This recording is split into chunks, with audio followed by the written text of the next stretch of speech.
میں مولانا فضل الرحمان صاحب کو کہہ رہا ہوں کہ ہم انتظار میں ہیں کہ مریم نواز کی امامت میں اب کب نماز پڑھتے ہو؟ آپ علماء سے خطاب کریں گے مریم نواز، اور مریم نواز امام بنے گی اور بلو رانی صاحبہ جو ہے نا وہ ڈانس کریں گے. یہ ان کے حالات ہیں اور پوری قوم ان کے چہرے دیکھ رہی ہے. خدا کی قسم پی ڈی ایم کی جتنی لیڈرشپ ہے، شہباز ڈاکیے کو دیکھیں، زرداری مردہ گھوڑے کو دیکھیں، ان کے وزیروں، ان کے چہروں پہ صبح شام لعنت پڑ رہی ہے. ان کے چہرے کتے سے بدتر ہیں. عوام میں آ نہیں سکتے، ان کے منہ پہ لعنت پڑ رہی ہے. ہمت ہے تو آئے الیکشن کرائیں، تمہیں پتہ چل جائے گا کہ تمہارے ساتھ کیا ہوتا ہے. بھگوڑے ہو، کرپٹ ہو، بد کردار ہو، مافیا ہو، آپ ایک اسٹیبلشمنٹ کے بل بوتے میں ٹائم کر. پتہ ہے پوری قوم کو آپ کے پیچھے کون ہے.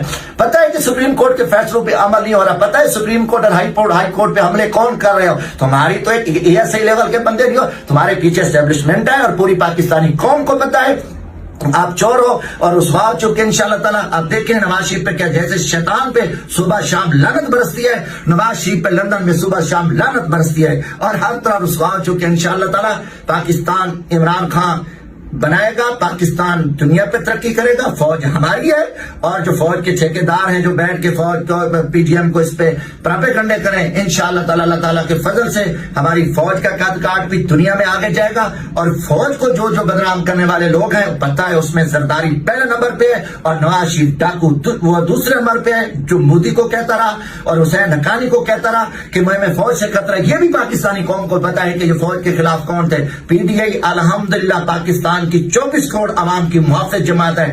پی ٹی آئی کا راستہ کسی کا باپ ہی نہیں ہو سکتا. ہم کھڑے ہیں، ڈٹ کے کھڑے ہیں انشاءاللہ، اور ہم حسینیت کا کردار ادا کر رہے ہیں اور ہم وقت کے ہر یزید کو شکست دیں گے. حرامیوں کی کرپشن کی کروڑوں اربوں کے جنہوں نے مار دھار کی کمیشن کھائے ہیں. کوئی شیخ پورہ سے صداقت ڈوگر اینڈ کمپنی ٹھیکیداری کرتے رہے، انہیں ڈوگر کو ٹکٹ نہیں ملا.